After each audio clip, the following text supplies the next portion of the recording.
When the guns thundered and the ground shook beneath the boots of infantrymen, there was one figure who often stepped forward instead of diving for cover: the medic.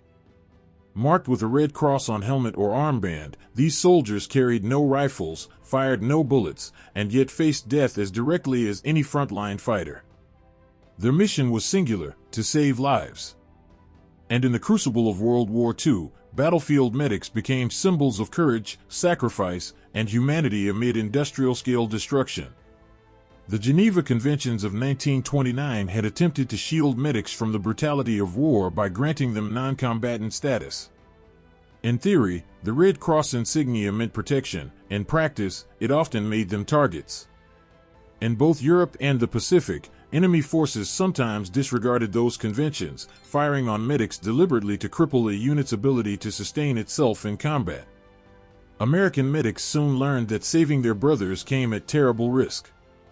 Consider June 6, 1944, D-Day. Among the thousands of men storming Omaha Beach were hundreds of medics. When the first waves hit the sand, chaos reigned. Machine guns scythed through men before they could even raise their rifles. Amid the carnage, medics like Private Carlton W. Barrett of the 18th Infantry Regiment rushed into the surf repeatedly, dragging wounded comrades out of the water. Barrett's actions earned him the Medal of Honor, but his story was echoed by countless others whose names were never recorded. These medics crawled through minefields, waded through bloodied surf, and exposed themselves to sniper fire to bandage wounds and administer morphine. Their equipment was deceptively simple. A medic's bag contained sulfa powder to stave off infection, morphine syringes for pain relief, bandages, and tourniquets. They carried no rifles but often kept a pistol tucked away for emergencies, though regulations discouraged its use. Instead, their most vital tools were their hands, their speed, and their willingness to risk everything to reach the fallen. In the hedgerows of Normandy, the role of the medic became even more treacherous. German snipers often targeted men with armbands, knowing that crippling a company's medic had ripple effects across the line. Some medics smeared mud over their helmets or removed the Red Cross entirely, trading legal protection for anonymity. The act was controversial but necessary for survival. Still, others chose to wear the insignia proudly, defiantly daring the enemy to violate the code of war. On the Pacific Front, the challenges were magnified by terrain and climate. In the jungles of Guadalcanal, Saipan, and Iwo Jima, medics worked in unbearable humidity, their uniforms soaked with sweat as much as blood. Disease was as deadly as bullets. Malaria, dysentery, and infected wounds stalked every Marine and soldier. A medic's job here often meant hacking through foliage with a machete, dragging a wounded man over ridges, and working in pitch-black nights where Japanese infiltration made every rustle in the brush a potential death sentence. Private First Class Desmond Doss, perhaps the most famous American medic, embodied this peril. Serving with the 77th Infantry Division on Okinawa in 1945, Doss refused to carry a weapon due to his Seventh-day Adventist beliefs. Yet armed with only his medic kit and unyielding faith, he saved an estimated 75 men by lowering them down the Maeda Escarpment, known as Hacksaw Ridge, under relentless fire. His actions earned him the Medal of Honor, the first awarded to a conscientious objector.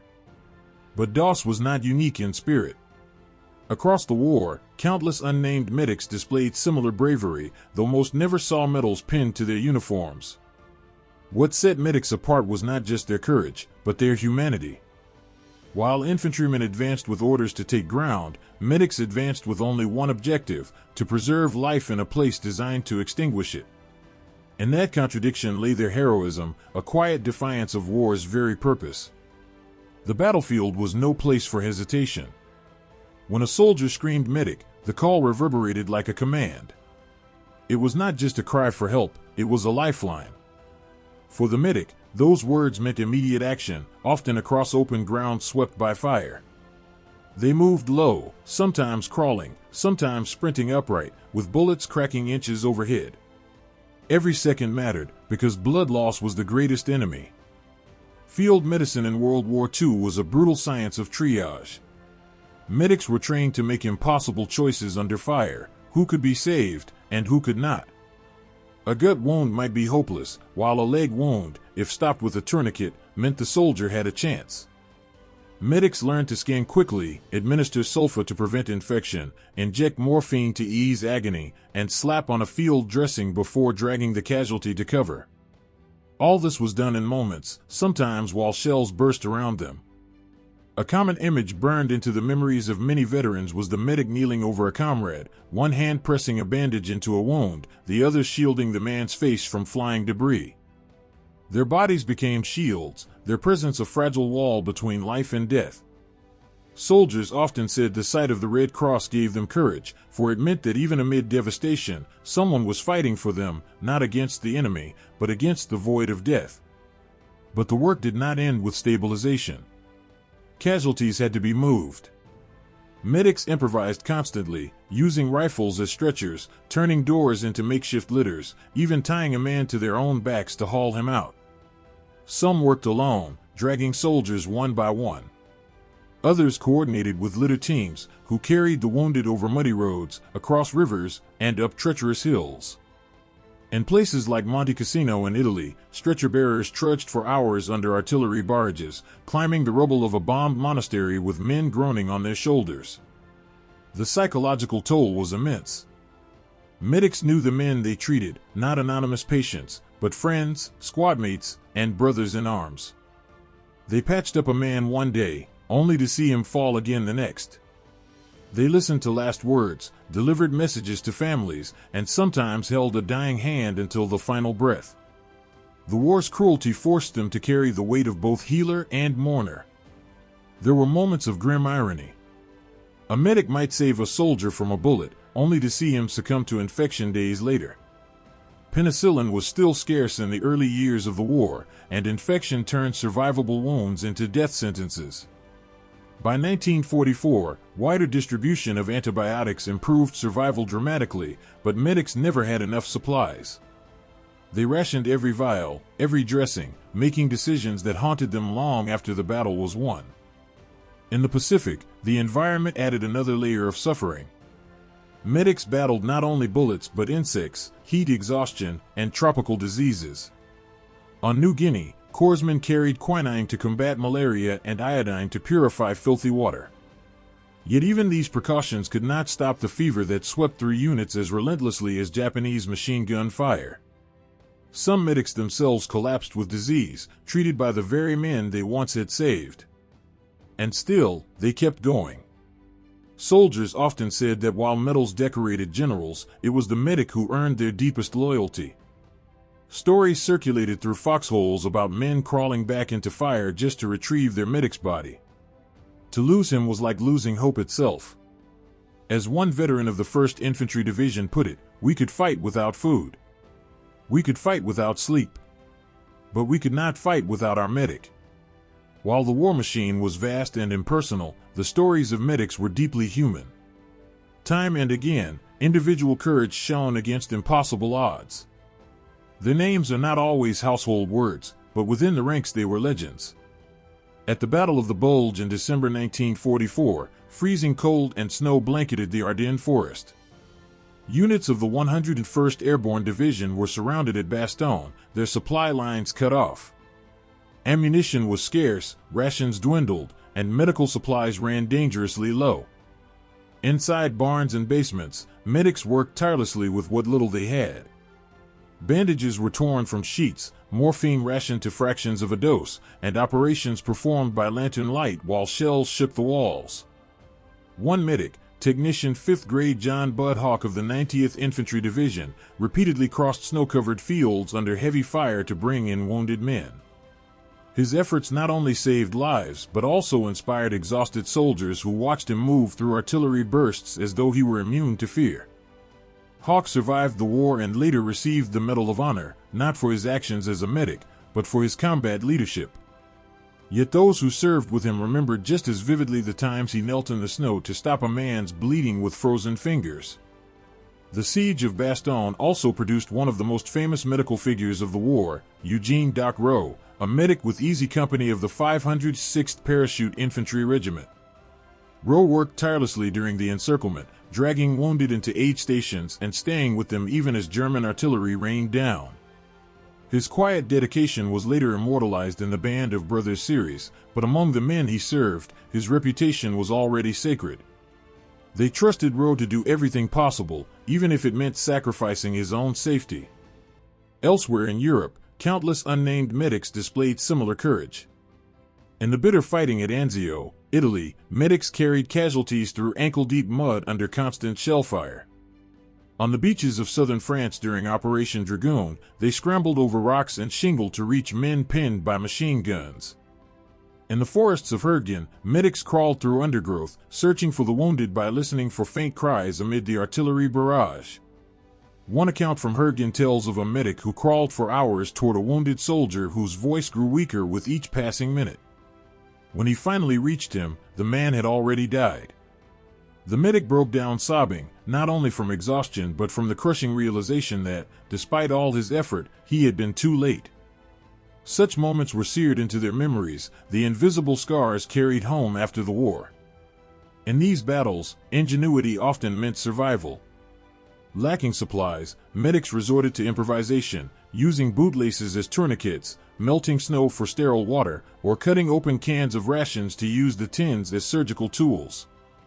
They were problem solvers under fire, their battlefield hospitals nothing more than ditches, barns, or holes in the ground. The bond between medics and their comrades was extraordinary. Soldiers knew that if they fell, someone would come for them. This knowledge gave them strength to face horrors they might otherwise have fled. Medics, in turn, often said their greatest fear was not death, but failing their men. They carried not just a bag of bandages, but the burden of expectation, to be brave when everyone else was bleeding.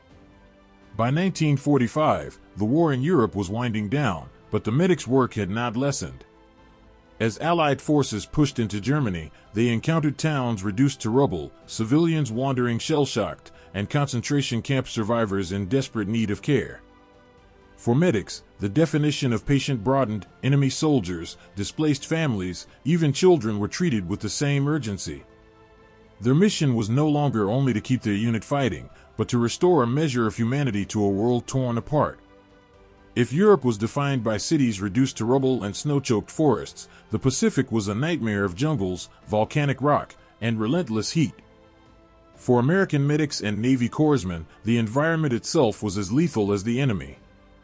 On Guadalcanal in 1942, Marines fought not only Japanese defenders but malaria, dysentery, and fungal infections that rotted skin raw. Navy corpsmen, who served as the Marines' medics, were the only line of defense. With limited quinine supplies and primitive field hospitals, they struggled to keep men alive in sweltering tent wards. A corpsman's kit contained bandages, sulfa powder, and morphine, but the jungle demanded ingenuity. Palm fronds became splints, coconut water was sometimes used as intravenous fluid, and evacuation meant hacking through miles of dense foliage under constant threat of ambush. On Tarawa in November 1943, the ferocity of combat tested corpsmen to the limit. When Marines waded ashore through chest-high water, Japanese fire from bunkers cut them down in droves. Corpsmen like pharmacists mate William D. Halliburton Jr. raced across exposed beaches, pulling wounded men to cover. Halliburton himself was mortally wounded as he shielded a Marine with his own body while dressing his wounds.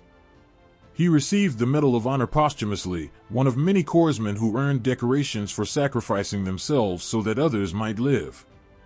Nowhere was the medic's burden heavier than on Iwo Jima in February 1945.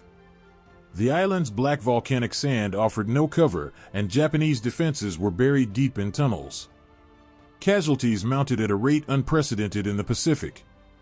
Corpsmen worked side by side with Marines under withering fire, crawling into shell holes to drag men out or crouching behind rocks to administer plasma.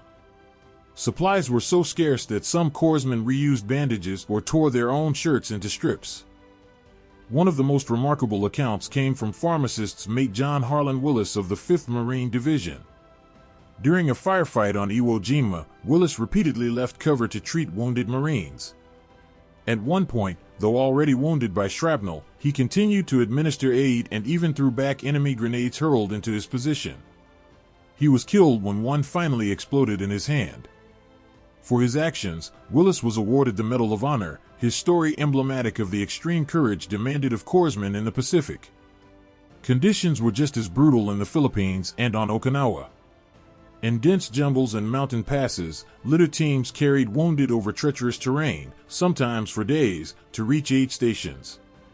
Evacuation was slow, and many men died not from the wound itself but from the impossibility of getting to a surgeon in time. Corpsmen often had to make gut-wrenching decisions, whether to leave a mortally wounded man behind in order to save others who could still be carried out. Then there was Desmond Doss, perhaps the most famous medic of the war. At Okinawa's Maeda Escarpment, Doss stayed behind after his unit was forced to retreat. One by one, he lowered the wounded down the cliff with ropes, under fire the entire time. By dawn, he had saved an estimated 75 men. Doss's story captured worldwide attention, but among the ranks, it symbolized what countless anonymous medics had done in smaller ways, risking everything for lives that others had written off as lost. The Pacific also revealed the paradox of the medic's role. Japanese forces often targeted corpsmen deliberately, knowing that killing the healer crippled entire squads.